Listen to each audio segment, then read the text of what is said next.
ਅਰਸੋਂ ਕੁਰਸੋਂ ਛੱਡੀਏ ਤੁਧ ਡਿਠੇ ਸੱਚੇ ਪਾਤਸ਼ਾਹ ਮਦ ਜਨਮ ਜਨਮ ਦੀ ਕੱਟੀਏ ਸਜਣ ਸੱਚਾ ਪਾਤਸ਼ਾਹ ਸਿਰ ਸ਼ਾਹਾਂ ਦੇ ਸ਼ਾਹ ਜਿਸ ਪਾਸ ਬੈਠਿਆ ਸੋਹੀਆਂ ਸਭਨਾ ਦਾ ਵੇਸਾ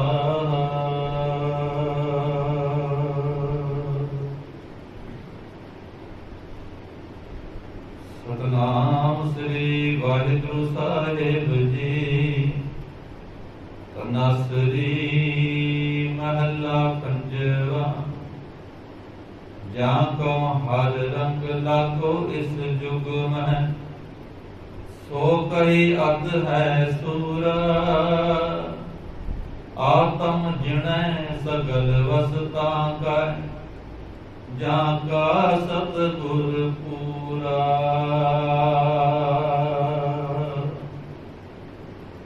ਜਾਂ ਕੋ ਹਰ ਰੰਗ ਲਾਗੋ ਇਸ ਜੁਗ ਮਹਿ ਸੋ ਕਹੀ ਅਦ ਹੈ ਸੂਰ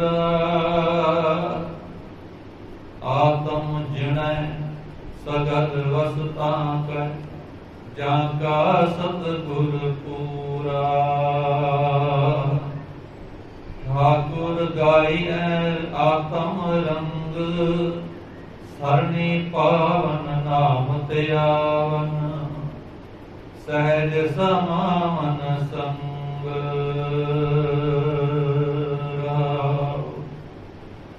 ਜਨ ਕੇ ਚਰਨ ਵਸੈ ਮੇਰੇ ਹੀਰੇ ਸੰਗ ਪੁਨੀਤਾ ਦੇਹੀ ਜਨ ਕੀ ਦੂਰ ਦੇਹੋ ਕਿਰਪਾ ਨਿਤ ਨਾਨਕ ਕਹਿ ਦੁਖ ਏਹੀ ਜਨ ਕੇ ਚਰਨ ਵਸੈ ਮੇਰੇ ਹੀਰੇ ਸੰਗ ਪੁਨੀਤਾ ਦੇਹੀ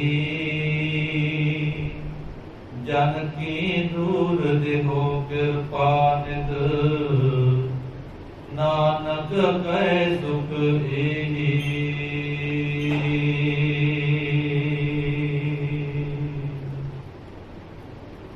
ਵਾਹਿਗੁਰੂ ਜੀ ਕਾ ਖਾਲਸਾ ਵਾਹਿਗੁਰੂ ਜੀ ਕੀ ਫਤਿਹ। ਸਤਿਗੁਰੂ ਜੀ ਦੀ ਅਪਾਰ ਬਖਸ਼ਿਸ਼ ਰਹਿਮਤ ਦਇਆ ਕਿਰਪਾ ਸਦਕਾ ਸਤਿਗੁਰੂ ਜੀ ਨੇ ਇੱਕ ਵਾਰੀ ਫੇਰ ਆ ਸਾਡੇ ਉੱਪਰ ਇਹ ਮਹਾਨ ਬਖਸ਼ਿਸ਼ ਕੀਤੀ ਹੈ ਕਿ ਆਪਣੇ ਦਿਨ ਦੀ ਸ਼ੁਰੂਆਤ ਕਰਨ ਤੋਂ ਪਹਿਲਾਂ ਸਤਿਗੁਰੂ ਜੀ ਨੇ ਆਪਣੀ ਨਿੱਘੀ ਗੋਦ ਦਾ ਸਹਾਰਾ ਸਾਨੂੰ ਦਿੱਤਾ ਹੈ ਅਤੇ ਗੁਰੂ ਘਰ ਦੀਆਂ ਹਾਜ਼ਰੀਆਂ ਪੜ੍ਹਨ ਦੀ ਸਮਰੱਥਾ ਸਤਿਗੁਰੂ ਜੀ ਨੇ ਬਖਸ਼ਿਸ਼ ਕੀਤੀ ਹੈ। ਆਓ ਸਤਿਗੁਰੂ ਜੀ ਦੇ ਬਖਸ਼ੇ ਹੋਏ ਸ਼ਬਦ ਦੇ ਵਿਚਾਰ ਆਰੰਭ ਕਰਨ ਤੋਂ ਪਹਿਲਾਂ ਮਨ ਜੇ ਕਿਤੇ ਦੌੜਦਾ ਹੈ, ਮਨ ਜੇ ਕਿਤੇ ਭਟਕਦਾ ਹੈ ਤੇ ਇਸ ਦੌੜਦੇ ਹੋਏ ਭਟਕਦੇ ਹੋਏ ਮਨ ਨੂੰ ਆਵਾਜ਼ ਮਾਰ ਕਰਕੇ ਕਹੀਏ ਕਿ ਮਨ ਰੇ ਫਿਰ ਰਹੋ ਮਤ ਕਤ ਜਾਹੀ ਜੀਓ ਬਾਹਰ ਢੂੰਡਤ ਬਹੁਤ ਦੁਖ ਪਾਵੈ ਕਾਰ ਅੰਮ੍ਰਿਤ ਘਟ ਮਾਹੀ ਜੀਓ ਅਤੇ ਬੜੇ ਹੀ ਪਿਆਰ ਸਤਿਕਾਰ ਆਦਬ ਦੇ ਰਾਹੀਂ ਮਨ ਨੂੰ ਟਿਕਾ ਕਰਕੇ ਆਖੋ ਜੀ ਸਤਨਾਮ ਸ੍ਰੀ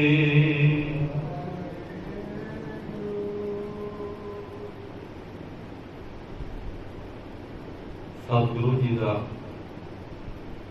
ਅੱਜ ਦਾ ਬਖਸ਼ਿਸ਼ ਕੀਤਾ ਹੋਇਆ ਸ਼ਬਦ ਰਾਗ ਧਨਾਸਰੀ ਦੇ ਵਿੱਚ ਧੰਨ ਧੰਨ ਗੁਰੂ ਅਰਜਨ ਦੇਵ ਜੀ ਮਹਾਰਾਜ ਜੀ ਸੱਚੀ ਸਰਕਾਰ ਜਿਨ੍ਹਾਂ ਦਾ ਉਚਾਰਨ ਕੀਤਾ ਹੋਇਆ ਸ਼ਬਦ ਹੈ। ਸ਼ਬਦ ਰਾਗ ਧਨਾਸਰੀ दिन के तीजे प्रहर के विच गाउण वाला राग है, जिसका समा दिन के दोपहर 12 ਤੋਂ 3 बजे तक नियत है। सतगुरु जी सानू अज केंद्री भाव दे विच समझाते हैं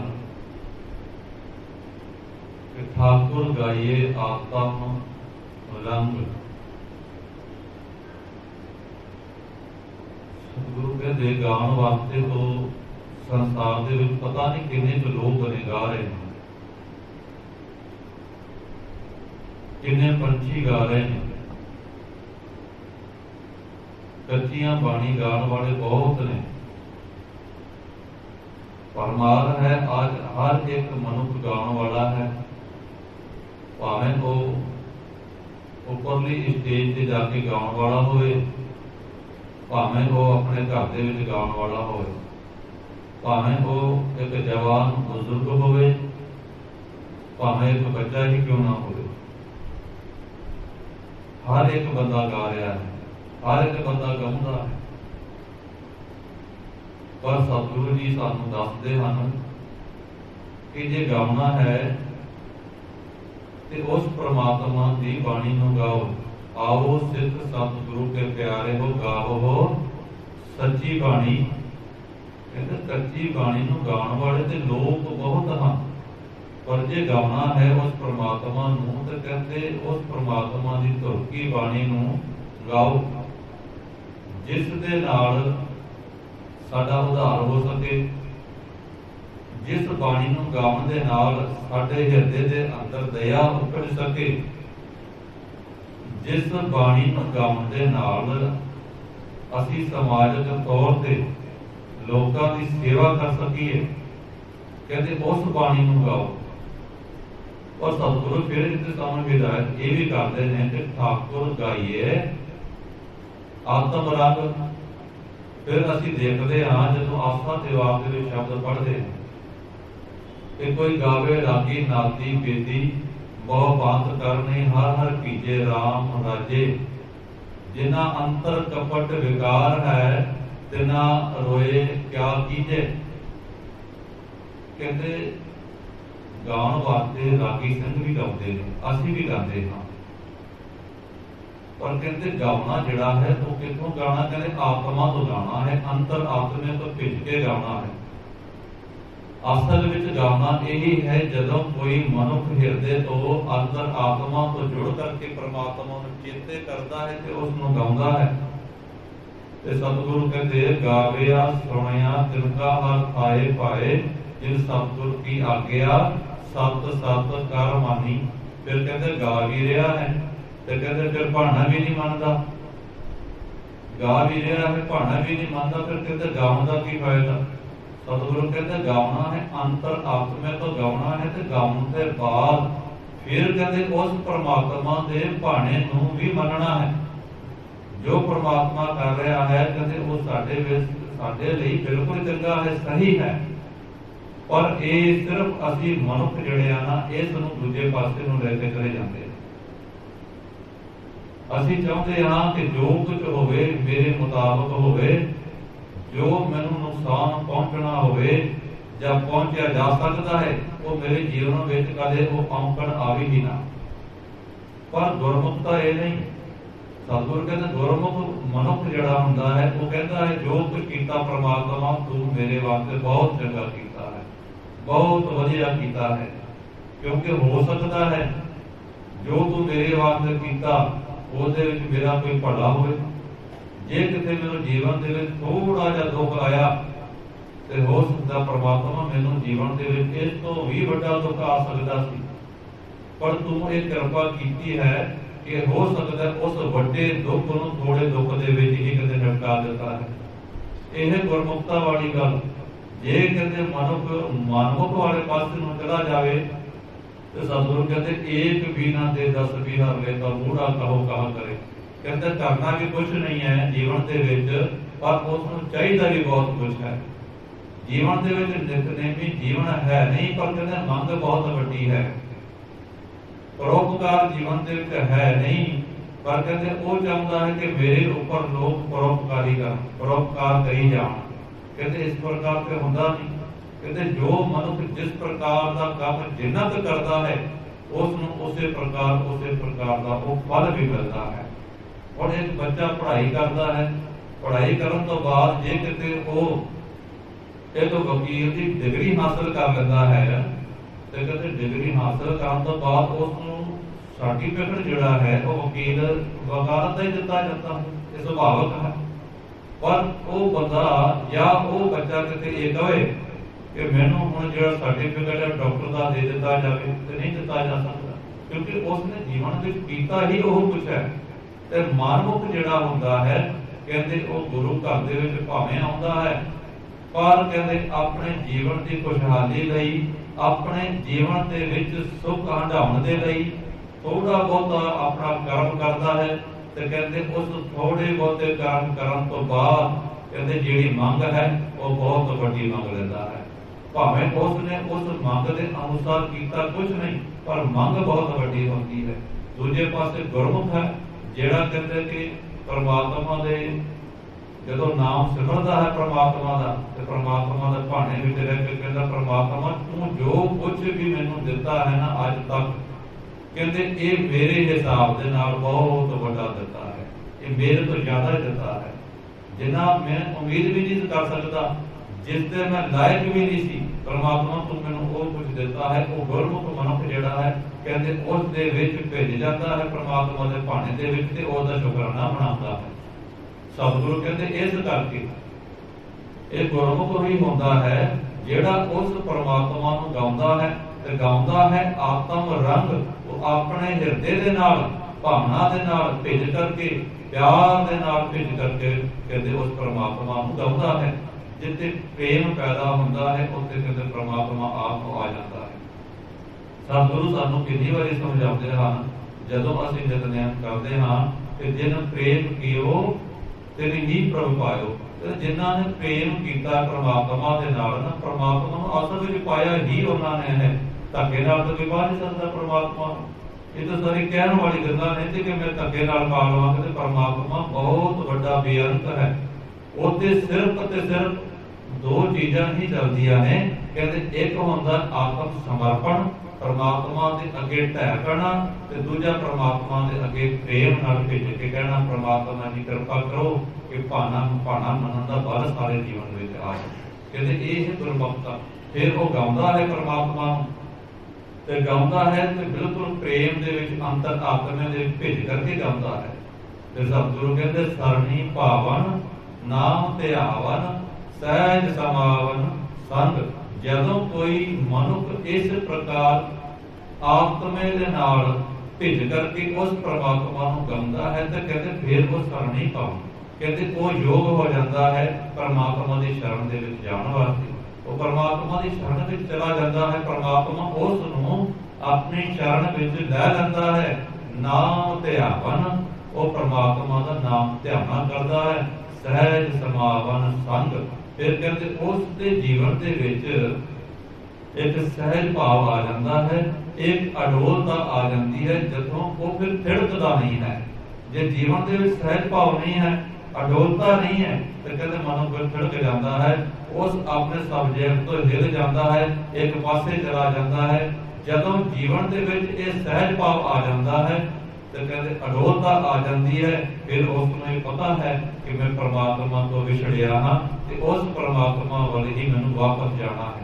कदे देखिया जदों बारिश होंदी है मीह पैंदा है तो उदों बारिश की कणियां जिहड़ियां ने बूंदां जिहड़ियां धरती ते डिगदी ने हुण वो बूंद आखिर पैदा कितों हुई। कहते बूंद पैदा होंदी है समुद्र तो। समुद्र दे विच भाप बनदी है, भाप उड़ करके बदल बनता है, बदल उड़ करके कहते हवा दे राही आउंदा है। एक पासे आ करके फिर मीह पैंदा है, पानी दे विच तब्दील होंदा है। बूंद जिहड़ी होंदी है वो कई बूंदां मिल करके इकट्ठी होकर फिर कहते थल्ले नूं दौड़ करदियां ने। कहते कोई पुछदा उसनूं कि भाई थल्ले नूं क्यों दौड़, तू तो इड्डी ऊंची ऊपर सी ते फिर तू अज फिर थल्ले नूं दौड़ क्यों कीती। कहते बूंद कहती कि मैं इस करके कीती है थल्ले नूं दौड़ तां क्योंकि मैं जिस ਆਪਣੇ ਮਾਲਿਕ ਤੋਂ ਵਿਛੜੀਆਂ ਸਮੁੰਦਰ ਤੋਂ, ਕਹਿੰਦੇ ਮੈਨੂੰ ਉਮੀਦ ਹੈ ਜਦੋਂ ਮੈਂ ਥੱਲੇ ਪਾਸੇ ਨੂੰ ਜਾਵਾਂਗੀ ਤੇ ਕਹਿੰਦੇ ਹੋਰ ਪਾਣੀ ਮੈਨੂੰ ਮਿਲੇਗਾ। ਉਹ ਪਾਣੀ ਮਿਲਦਾ ਮਿਲਦਾ ਇੱਕ ਦਿਨ ਇੱਕ ਸਮਾਂ ਉਹ ਵੀ ਆਵੇਗਾ ਜਦੋਂ ਕਹਿੰਦੇ ਉਹ ਪਾਣੀ ਦਰਿਆ ਦੇ ਵਿੱਚ ਜਾਵੇਗਾ ਤੇ ਦਰਿਆ ਜਿਹੜਾ ਹੈ ਕਹਿੰਦੇ ਵਗਦਾ ਹੋਇਆ ਫਿਰ ਜਾ ਕੇ ਸਮੁੰਦਰ ਵਿੱਚ ਪਏਗਾ ਤੇ ਕਹਿੰਦੇ ਮੈਂ ਜਿੱਥੋਂ ਪੈਦਾ ਹੋਈ ਫਿਰ ਉੱਥੇ ਜਾ ਕੇ ਪਹੁੰਚ ਜਾਵਾਂਗੀ। ਕਹਿੰਦੇ ਮੈਨੂੰ ਇਹ ਉਮੀਦ ਹੈ। ਤੇ ਕਹਿੰਦੇ ਮਨੁੱਖ ਜਦੋਂ ਸਹਿਜ ਅਵਸਥਾ ਦੇ ਵਿੱਚ ਆ ਜਾਂਦਾ ਹੈ, ਅਡੋਲਤਾ ਵਿੱਚ ਆ ਜਾਂਦਾ ਹੈ, ਤੇ ਕਹਿੰਦੇ ਫਿਰ ਉਹ ਇਸ ਭਾਵਨਾ ਨੂੰ, ਇਸ ਕੰਮ ਨੂੰ ਚੇਤੇ ਰੱਖਦਾ ਹੈ ਕਿ ਮੈਂ ਉਸ ਪ੍ਰਮਾਤਮਾ ਤੋਂ ਵਿਛੜੀ ਹੋਈ ਇੱਕ ਗੂੰਦ ਹਾਂ ਤੇ ਜਿੱਥੋਂ ਮੈਂ ਵਿਛੜੀ ਹਾਂ ਤੇ ਮੇਰਾ ਕਰਮ ਵੀ ਇਹ ਹੈ ਕਿ ਆਖਿਰ ਫਿਰ ਮੈਂ ਉੱਥੇ ਜਾ ਕੇ ਮਿਲਣਾ ਹੈ। ਫਿਰ ਕਹਿੰਦੇ ਉਹ ਸਹਿਜ ਅਵਸਥਾ ਉਸ ਨੂੰ ਪ੍ਰਾਪਤ ਹੋ ਜਾਂਦੀ ਹੈ। ਸਤਿਗੁਰੂ ਅੱਜ ਸਾਨੂੰ ਪ੍ਰਮਾਣ ਕਰਦੇ ਨੇ, ਤਨਾਸਰੀ ਮਹਲਾ ਪੰਜਵਾ, ਜਾਕੋ ਹਰ ਰੰਗ ਲਾਗੋ ਇਸ ਜੁਗ ਮਹਿ ਸੋ ਕਹੀਤ ਹੈ ਸੂਰਾ। ਸਤਿਗੁਰੂ ਕਹਿੰਦੇ ਅਸਲ ਦੇ ਵਿੱਚ ਸੂਰਮਾ ਕੌਣ ਹੈ, ਕੌਣ ਤਾਕਤਵਰ ਹੈ, ਕੌਣ ਕਹਿੰਦਾ ਹੈ ਕਿ ਮੈਂ ਤਾਕਤਵਰ ਹਾਂ। ਕਹਿੰਦੇ ਇੱਕ ਦਿਨ ਇਸ ਸਰੀਰ ਦਾ ਵਿਨਾਸ਼ ਹੋਣਾ ਅਵਸ਼ ਹੈ, ਇਹ ਸੁਭਾਵਿਕ ਗੱਲ ਹੈ। ਆਖਿਰ ਕਹਿੰਦੇ ਇੱਕ ਸਰੀਰ ਹੈ, ਇੱਕ ਮਾਸ ਦਾ ਟੁਕੜਾ ਹੀ ਤਾਂ ਹੈ, ਇਹ ਤੋਂ ਵੱਧ ਕੀ ਹੈ। ਕਹਿੰਦੇ ਜਦੋਂ ਇਸ ਸਰੀਰ ਤੋਂ ਹੰਸ ਨਿਕਲ ਜਾਂਦਾ ਹੈ ਫਿਰ ਇਹ ਸਰੀਰ ਇੱਕ ਮਾਸ ਮਿੱਟੀ ਦੀ ਢੇਰੀ ਪੈ ਜਾਂਦਾ। ਕਿੱਡਾ ਵੱਡਾ ਸੂਰਮਾ ਹੁੰਦਾ ਫਿਰ ਧਰਤੀ ਤੇ ਪਿਆ ਹੁੰਦਾ ਹੈ। ਸਤਿਗੁਰੂ ਕਹਿੰਦੇ ਨਹੀਂ, ਸੂਰਮਾ ਅਸਲ ਵਿੱਚ ਉਹ ਨਹੀਂ, ਅਸਲ ਵਿੱਚ ਸੂਰਮਾ ਇਹ ਹੈ, ਜਾਕੋ ਹਰ ਰੰਗ ਲਾਗੋ ਇਸ ਜੁਗ ਮਹਿ ਸੋ ਕਹੀਤ ਹੈ ਸੂਰਾ। ਅਸਲ ਵਿੱਚ ਸੂਰਾ ਉਹ ਹੈ ਜਿਸ ਨੂੰ ਹਰੀ ਪ੍ਰਮਾਤਮਾ ਦੇ ਨਾਮ ਦਾ ਰੰਗ ਲੱਗ ਗਿਆ, ਜਿਸ ਨੂੰ ਉਸ ਪ੍ਰਮਾਤਮਾ ਦੇ ਨਾਲ ਪਿਆਰ ਹੋ ਗਿਆ, ਜਿਹੜਾ ਉਸ ਪ੍ਰਮਾਤਮਾ ਦੇ ਰੰਗ ਦੇ ਵਿੱਚ ਰੰਗਿਆ ਗਿਆ। ਤੇ ਜਦੋਂ ਰੰਗਿਆ ਗਿਆ ਤੇ ਕਹਿੰਦੇ ਅਸਲ ਵਿੱਚ ਸੂਰਮਾ ਇਹ ਹੈ। ਕਿਉਂਕਿ ਇਹ ਸੂਰਮਾ ਕੀ ਕਰਦਾ ਹੈ, ਕਹਿੰਦੇ ਹੋ ਸਕਦਾ ਉਹ ਦੂਜਾ ਵਾਲਾ ਜਿਹੜਾ ਸੂਰਮਾ ਹੁੰਦਾ ਹੈ ਉਹ ਕਿਤੇ ਲੜਾਈ ਝਗੜਾ ਹੁੰਦਾ, ਕਿਤੇ ਯੁੱਧ ਹੁੰਦਾ ਹੈ, ਉਹਦੇ ਵਿੱਚ ਜਾ ਕਰਕੇ ਆਪਣੇ ਜੋਹਰ ਦਿਖਾਉਂਦਾ ਹੈ। ਪਰ ਜਦੋਂ ਇਹ ਆਤਮਿਕ ਰੰਗ ਵਾਲਾ ਸੂਰਮਾ ਕਿਤੇ ਲੜਾਈ ਝਗੜਾ ਕਰਦਾ ਹੈ ਤੇ ਕਹਿੰਦੇ ਇਹ ਆਪਣੇ ਹਿਰਦੇ ਦੇ ਵਿੱਚ ਜਿਹੜੇ ਵਿਸ਼ੇ ਵਿਕਾਰ ਨੇ ਇਹਨਾਂ ਦੇ ਨਾਲ ਝਗੜਾ ਕਰਦਾ ਹੈ, ਇਹਨਾਂ ਨੂੰ ਜਿੱਤ ਲੈਂਦਾ ਹੈ ਤੇ ਆਪ ਕਹਿੰਦੇ ਉਹਨਾਂ ਨੂੰ ਜਿੱਤ ਕਰਕੇ ਫਿਰ ਕੀ ਕਰਦਾ, ਕਹਿੰਦੇ ਫਿਰ ਸਮਾਜ ਦੇ ਭਲਾਈ ਵਾਲੇ ਪਾਸੇ ਨੂੰ ਦੌੜਦਾ ਹੈ, ਸਮਾਜ ਦਾ ਭਲਾ ਕਰਦਾ ਹੈ, ਲੋਕਾਂ ਨੂੰ ਉਸ ਪਰਮਾਤਮਾ ਦੇ ਨਾਲ ਜੋੜਦਾ ਹੈ, ਲੋਕਾਂ ਨੂੰ ਭੈੜੇ ਕਰਮ ਕਰਨ ਤੋਂ ਬਚਾਉਂਦਾ ਹੈ, ਲੋਕਾਂ ਨੂੰ ਗੁਨਾਹ ਕਰਨ ਤੋਂ ਰੋਕਦਾ ਹੈ। ਤੇ ਕਹਿੰਦੇ ਜਦੋਂ ਇਹ ਏਡਾ ਸਾਰਾ ਕੰਮ ਕਰਦਾ ਹੈ ਤੇ ਕਹਿੰਦੇ ਸਤਿਗੁਰੂ ਫਿਰ ਅਸਲ ਵਿੱਚ ਸੂਰਮਾ ਇਹ ਹੀ ਹੈ, ਦੂਜਾ ਨਹੀਂ। ਜਾਕੋ ਹਰ ਰੰਗ ਲਾਗੋ ਇਸ ਜੁਗ ਮਹਿ ਸੋ ਕਹੀਤ ਹੈ ਸੂਰਾ। ਆਤਮ ਜਿਣੈ ਸਗਲ ਵਸਤਾਂ ਕੈ ਜਾਂ ਕਾ ਸਤਿਗੁਰ ਪੂਰਾ। ਸਤਿਗੁਰੂ ਕਹਿੰਦੇ ਜਿਸ ਨੇ ਆਪਣੇ ਅੰਤਰ ਆਤਮੇ ਨੂੰ ਜਿੱਤ ਲਿਆ, ਆਪਣੇ ਮਨ ਨੂੰ ਆਪਣੇ ਵਸ ਵਿੱਚ ਕਰ ਲਿਆ। ਕਿਉਂਕਿ ਮਨ ਦਾ ਵਸ ਹੋਣਾ ਬਹੁਤ ਵੱਡੀ ਗੱਲ ਹੈ। ਮਨ ਸਾਡੇ ਵਸ ਕਿੱਥੇ ਆਉਂਦਾ ਹੈ, ਇਹ ਮਨ ਚੰਚਲ ਹੈ ਤੇ ਚੰਚਲਤਾ ਕਰਕੇ ਦੌੜਦਾ ਬਹੁਤ ਹੈ। ਤੇ ਸਤਿਗੁਰੂ ਕਹਿੰਦੇ ਜਿਸ ਨੇ ਇਸ ਮਨ ਨੂੰ ਜਿੱਤ ਲਿਆ, ਕਹਿੰਦੇ ਮਨ ਜੀਤੇ ਜਗਜੀਤ, ਕਹਿੰਦੇ ਉਸਨੇ ਮਨ ਨੂੰ ਜਿੱਤਿਆ ਤੇ ਕਹਿੰਦੇ ਪੂਰੇ ਸੰਸਾਰ ਨੂੰ ਜਗਤ ਨੂੰ ਜਿੱਤ ਲਿਆ। ਆਤਮ ਜਿਣੈ ਉਹ ਆਤਮ ਅੰਤਰ ਆਤਮਾ ਨੂੰ ਜਿੱਤ ਲੈਂਦਾ ਹੈ ਸਗਲ ਵਸ ਤਾਕੇ।